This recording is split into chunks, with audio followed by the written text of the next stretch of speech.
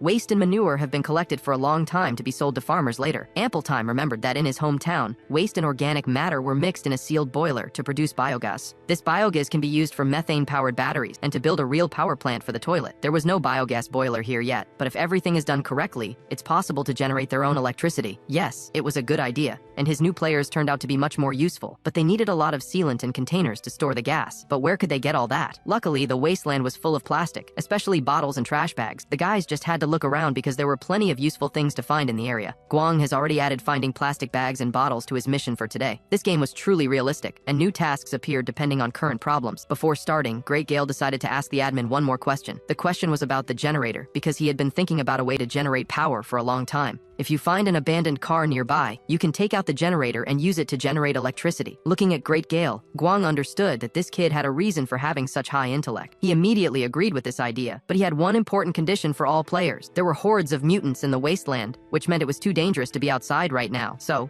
it was necessary to choose one more person to accompany Great Gale. Would there be any brave volunteers here? It's clear the newcomer's fear was much stronger, and none of the players dared to step forward. If anyone decided to test their strength, they could do it right now, because the timing was perfect. It seemed Knight 10 could easily decide to take that role, and Guang was somehow sure he could handle it. It was impossible to disobey, so the guy agreed to follow any order from the admin. Now he needed to get his gear and finally stop being the new guy among everyone else. Following the marked route, the guys quickly arrived at the desired spot in the wasteland. Right in front of them was an abandoned parking lot of old cars, and all that was missing was finding a working generator in it. It's no wonder the admin didn't believe in success, because these cars had been stripped of everything a long time ago. There was nothing around that looked like a working car, and its generator was definitely already on one of the black markets. Since they had arrived, Great Gale thought they should at least take something of value. Great Gale looked around carefully as he passed abandoned warehouses and rotting cars. Eventually, he stumbled upon a heavy hatch cover and tried to open it alone. This guy had high intelligence, not physical strength like White Horse. Knight 10 warned that in the future, it's necessary to ask for help and not pretend one can handle everything alone. Together, it was much easier for them to open the hood of the car, which looked newer than the rest of the scrap pile. It was unlikely they would find anything valuable there, but the guys decided to try anyway. Looking closer under the hood, Knight 10 decided this was the generator itself. All they had to do was find a way to get it out of there, even though the guys had no experience other than playing computer games. While playing racing games, neither of them found out where the generator was or how to remove it. Great Gale himself said he had a real car, so why didn't he remember what the parts looked like? However, he didn't claim at all that he owned a car, and that he had nothing more than an old bicycle. They had to spend a lot of time examining the car, and pretending one of them actually understood it. Great Gale managed to figure out the engine was in place, but the guy still couldn't find the power source. Knight 10 guessed survivors had already stolen everything over the last 200 years, and that it was at least worth rummaging through the trash. He was right, and judging by the details on the front panel, the technological level of pre-war society was quite high. It seems impossible to find the generator among this pile of junk, and this should have been understood beforehand. Suddenly, the boy heard Knight 10 rejoicing loudly over the find and went to look for him. He hoped he had found the generator, but instead, something else awaited him.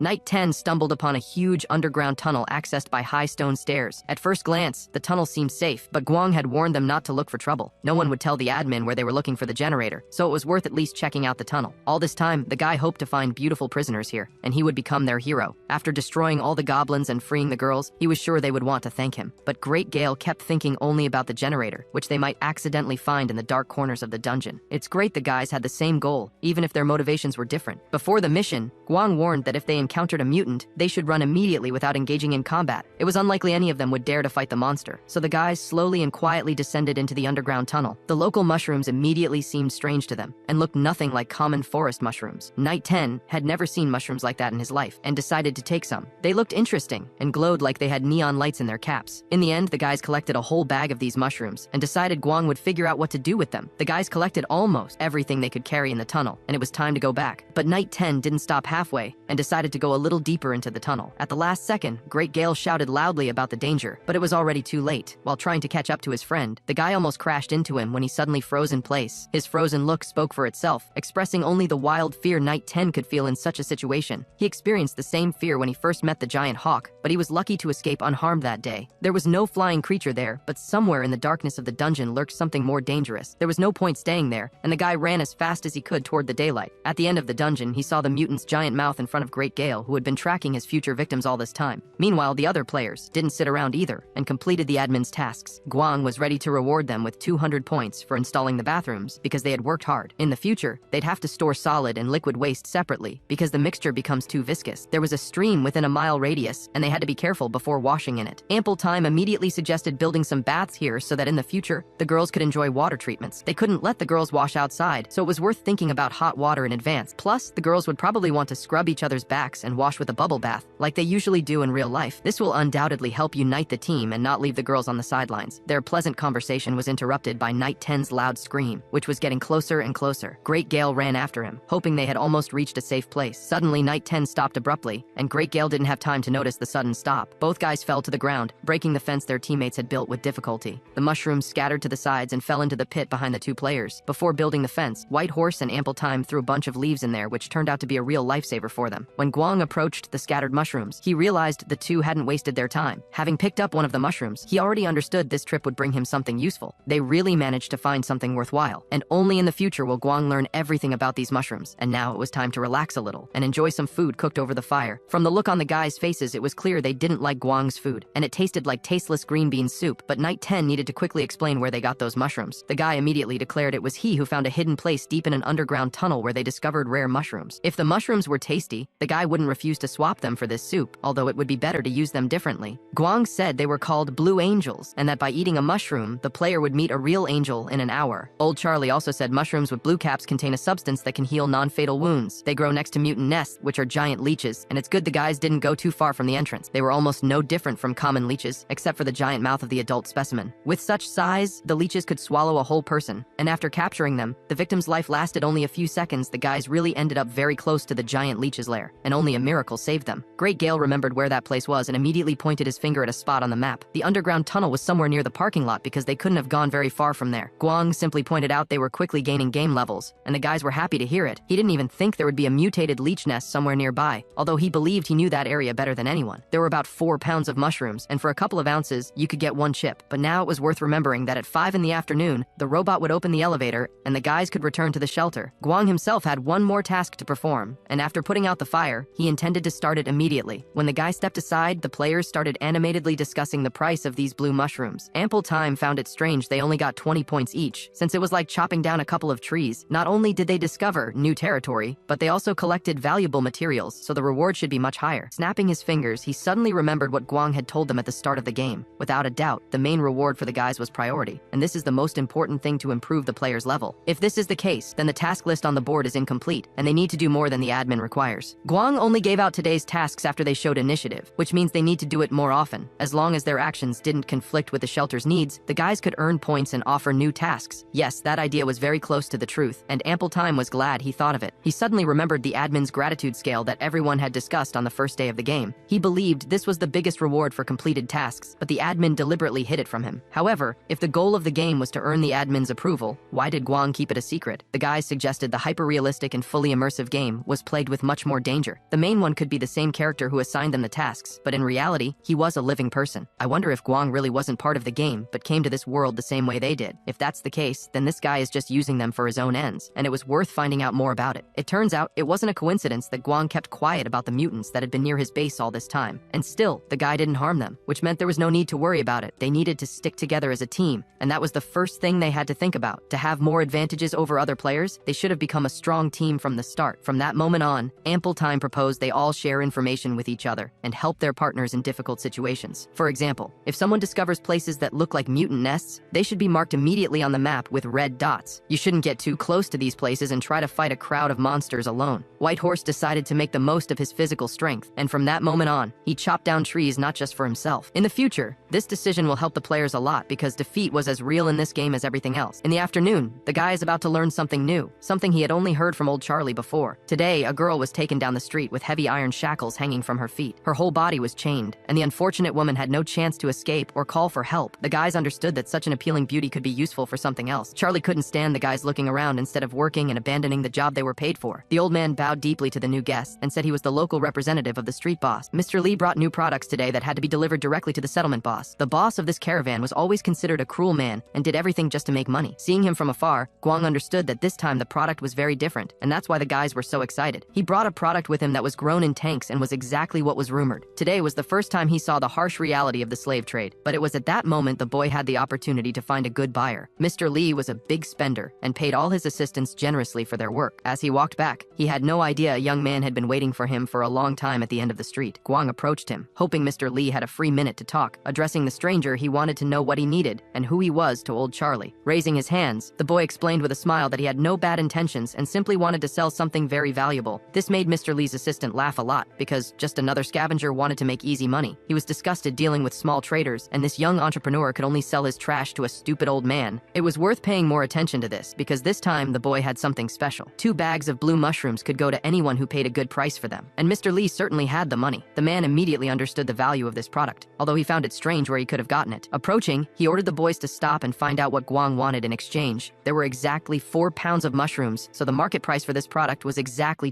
200 pieces. This slave trader could easily pay that price, and Guang realized he should have asked for 10 times more. Such money was nothing but petty cash for his boss, who denied himself nothing even in the midst of general poverty. This money would be useful for Guang to build a new shelter for his team of players. Mr. Lee just hoped old Charlie wouldn't find out about their deal today. The boy could easily give his guarantee because he didn't need extra problems himself. The man could pay him 200 chips right now, but later the boy would still want to exchange them for other valuables. Guang then immediately asked for a firearm in exchange, which people like Mr. Lee always carried with them. Snapping his fingers, he ordered his assistant to bring the weapon immediately within seconds. The 9mm bolt-action rifle with an iron barrel was in Guang's hands. He could give him 30 rounds of ammo, which would be a fair deal that couldn't be refused. If it was too expensive for Guang, he could have chosen something cheaper, although Mr. Lee would have agreed in his place. However, the boy wanted to stock up on food with the remaining 25 potatoes, so Mr. Lee should have made some concessions at least once in his life. In the mutant's nest, there were still more than 4 pounds of those mushrooms left, and the slave trader should understand what he meant. He could give the young entrepreneur what he asked for now in advance and buy even more of these mushrooms in the future. Looking closer, he realized the guy really wasn't lying, and next time the goods would be waiting for him at the front door. He never missed an opportunity, so he happily accepted Guang's offer of cooperation. Extending his hand, Mr. Lee wished for that agreement to be repeated many times, and that their cooperation was just beginning from that moment. For Guang, this was also a very profitable offer, because there simply wasn't another weapons supplier besides Mr. Lee. This man could easily resell blue mushrooms, which meant he could be considered an excellent reseller. Now, the question of where and how to get weapons for his team of players was solved, and a rifle was already in his hands. Few had the privilege of receiving chips from Mr. Lee's hands, but this guy was an exception. It was an honor for him to make such a profitable deal with one of the best businessmen in the post-apocalyptic world. It seems luck was on this boy's side today, and all his past efforts paid off. Mr. Lee hoped it would continue like this, but he had to be careful with the creatures guarding the mushrooms. They grew only near the nests of these mutated creatures, and it was necessary to take care of his safety. Who knows how many leeches are hiding in the lair because rifles were completely useless against them. These creatures were incredibly resilient and had almost instant regeneration. This meant even limbs amputated in battle could grow back in just a few minutes, and instead of the dismembered mutant, he had to fight a healthy individual again, as if the battle had just begun. It was worth forgetting about burning the dungeon with fire immediately, because the valuable mushrooms would burn, along with all the monsters. Finally, Mr. Lee placed his hand on the shoulder of the young daredevil, who had dared to collect the valuable mushrooms. The next time he would be in that place would be in about a month, and he hoped by then he would see a new shipment of mushrooms. For a new game, the boy could get 2,000 chips at once and quickly solve all his money problems. Guang understood that the man couldn't be trusted, and that he would try to trick him again. I'd like to know what Guang will get next time in the form of goods he can buy with these 2,000 chips. For this purpose, Mr. Lee had already prepared a whole photo gallery of products from which Guang could choose whatever he wanted. But this charlatan had some good items, and the bulletproof vest was one of them. The guy knew perfectly well how to use all these items, and there would have been no need to teach him the basics of combat. The most important thing the boy noticed among these objects was exactly what he had been looking for all this time. It was the same wood-powered generator with a capacity of 10 kW, capable of producing a huge amount of energy. Next to it in the photo gallery was an exoskeleton that provided basic protection. The man had to study all these items for a long time, and the slave trader was already waiting for him to make a decision. He realized this guy had a good eye, because besides the generator, he could easily buy a few batteries. For a modest fee, Mr. Lee also offered an exchange where a suitable power battery would cost only 150 chips. He couldn't understand why Guang needed a generator, knowing the guy was a simple scavenger. This was something to be discussed another time, and it was clear this young man had his own plans in mind. Guang knew it would be better to dispel the doubts of that suspicious man who might have him under surveillance. Mr. Lee seemed not to care what this idiot did with the generator. He didn't beat around the bush even when talking to his new partners among the poor scavengers. All items already had a good discount, so the boy could immediately forget about all other concessions. Guang clearly didn't like this answer and continued watching the caravan as it moved away into the distance. This man had long been used to all rich people behaving the same way, but soon everything could change. It was too dangerous to return to base now, and it was better to stay in the house for the night. While passing through the crowd, he heard the familiar shouts of people asking merchants to leave them soap and other household items. Guang didn't go unnoticed, and Charlie was able to spot his friend even in the crowd. Turning around, he suddenly saw more uninvited guests, one of whom loudly demanded everyone line up. This guy passed himself off as a mediator appointed by the boss himself, and now he appeared to hold an unscheduled meeting. The collection order always fell in August and September, and the simple poor didn't understand how they would survive the winter, but their leader was more worried about how to ensure a stable supply of his favorite expensive cigars. This cursed winter depleted supplies, easily exchanging them with other rich people, just to spend another year in luxury. It had nothing to do with Guang himself, since the boy would leave before winter arrived. Walking a little further, he suddenly saw the familiar face of the girl he had recently met near the house. This time, she was arguing loudly about something with Wang Defu, who was the third son of a local family. The boy believed there was no point guarding a dead man's house. Although Xiao Yu was sure Guang was still alive, she was ready to hit that scoundrel with her little fist for daring to call her friend a dead man. He had no idea what Guang had gone through and didn't dare tell her what to do. The little brat wasn't used to being treated that way and was determined to respond in kind. When he punched Xiao Yu, he seemed to forget he he was dealing with a fragile girl, and that boys shouldn't behave that way. He really dared to raise his hand against the fragile creature he was obliged to protect. The boy's mind was clouded, and he could no longer see anything in front of him except the veil of his rage. It was good that the person whose death Defu was completely sure of happened to be in this place. Guang had no intention of dying, and grabbing his hand, he warned him he was behaving badly toward the girl. All of Xiaoyu's hopes were immediately justified, and she realized it wasn't a coincidence she believed in that man. She was able to immediately get rid of stupid thoughts, as well as Defu, who was getting on her nerves. As long as Guang was here, no one would dare offend this unfortunate girl who had already had to endure a lot of pain. In that cheeky boy's place, Guang would have found a way to escape from there immediately a long time ago. If he doesn't do it himself, he'll have to help the brat, but Defu probably won't like that. The guy wasn't used to repeating himself twice and hoped Defu understood him the first time. He didn't expect so much resistance and hoped Xiaoyu was as defenseless as the other girls from poor families. Guang could grab something heavier at any moment, so there was no point testing this guy's patience. It would have been better to just get out of there, especially since Defu himself was to blame for what happened by cursing innocent Xiaoyu. He made the right decision, although he had to listen to Defu's threats that his father and brother would return soon for Guang. In her eyes, he acted like a real hero, although in his place, anyone used to protecting the weak would have done the same. All this time, Xiaoyu kept looking at him with a look that could have made even Guang blush. It would have been better to eat another candy and forget about what this little bastard had said here. In her hands was that lollipop Guang had already given her before going on a mission and leaving home. Last time, she really liked this candy, and Xiaoyu had no doubt this lollipop would be just as delicious. Anyway, she didn't have anything to do, so she could easily watch her friend's house whenever he needed it. At that moment, a familiar male voice shouted loudly from afar, and it became obvious they had returned early. These were her brothers and her father, and the girl was sure they would return much later. She walked away from there so quickly that Guang even felt uncomfortable at the thought they had actually forbidden her from communicating with him. There was no point worrying her father, especially since this man was known for his tough character. But he walked past his daughter, which meant there was no need to worry about that. Everyone already thought Guang was gone, and this boy was also sure he would never see his familiar face again. His intuition failed him this time because Guang, with his return, proved he had no intention of leaving so soon. Recently, the mayor issued a collection order, according to which every resident was obliged to pay their fee. Now it was time to think about how to collect more supplies this year, including animal skins that were becoming harder to hunt. If they manage to capture 2 deer at once, they will get not only the skins but also the meat, which is the main product helping them survive. Wang, however, decided to think about this problem alone, without joining forces with other families. This guy was quite capable, but everything has a limit, and the city mayor would probably target Guang since he was a loner. Suddenly, the boy had a brilliant idea. His sister could get married next year. If Guang hurries, they can celebrate the wedding ceremony even today. The guy definitely wasn't ready for those kinds of conversations, and it became clear to him why Xiaoyu had been looking at him like that all this time. It's a shame, because if he and Xiaoyu had had a son, he could have become as important as old Charlie. But this wasn't in Guang's plans, and he had no intention of marrying this girl. In his mind, he imagined what his first morning in the same bed would have been like if Xiaoyu had woken up next to him. Most likely, she would immediately try to please him and cook something delicious every day. But even if she had reached marriageable age, Guang wasn't ready for such changes in his life. Meanwhile, outside the hospital, work continued, and the new players spared no effort. White Horse warned beforehand that freshly cut wood would crack and warp if not treated. There were several ways to do it, and the best was simply to dry it over a fire. Alternatively, logs can be painted and left to dry naturally. Another option was to throw the logs into the water, but then it would be hard to get them out, and they'd have to pray it didn't rain that night. If they had immediately made beams from the collected logs, they would have been able to repair both walls of the hospital. But since this wasn't done from the start, the wood will start to rot if there are prolonged rains. White Horse's comment was important, and Ample Time immediately started thinking of ideas. Then he suggested replacing the main material and using cement mortar for construction in the wasteland. And even in the hospital itself, there was plenty of concrete waste enough to build the whole building. The chunks of blocks couldn't be used, but if mixed with cement, something useful could come out. To use this waste, they will need cement, and for that, they will need coal and a good furnace. At that moment, Night 10 and Great Gale arrived, and as it turned out, they managed to make a great discovery. East of the lake there was a river, although no bodies of water were shown there on the map. Night 10 and his friend climbed the entire lakeshore, from its eastern part to the farthest edge. Seeing the guy's full buckets, Ample Time realized these two were up to something new. To explain, Night 10 took out his map and showed all the points marked on it. He marked mutant nests with crosses and safe places where water could be obtained with circles, but the main question is whether there was cement in those buckets or if they brought something else. The guys discovered this substance near the river and decided to collect full buckets for future construction. At that moment, a young girl was swimming next to them, whom they caught at an inopportune moment. From Night 10's look, it was clear that for him, it was the perfect moment to enjoy the view of the girl bathing. Great Gale immediately realized this substance could be useful as a building material. Leaning over, Ample Time tried to understand what was in those buckets and what properties this solution had. It was impossible to use it because such a solution would easily wash away with water, but now they had good raw materials for the new furnace White Horse had talked about at the beginning. A few minutes ago, Ample Time was discussing a way to create cement with him, and thanks to the guys, it was now possible to do it. White Horse stood up abruptly and decided he could still try using this solution. This place was an incredibly realistic sandbox, and the guy believed nothing was impossible for them. However, this amount of soil isn't enough to build a stove, and it was worth collecting a few more buckets. It seemed this guy was used to bossing people around and was ready to force them to carry bricks until morning. And White Horse, together with Ample Time, decided to keep chopping down trees in the hope of finishing on time. Yes, it was a great team, even if Night 10 himself could have been the foreman of their little group. And that's the end of this episode. If you want the next part, make sure to hit that like button and help us hit 1,000 likes. And I'll drop the next part as soon as we reach the goal.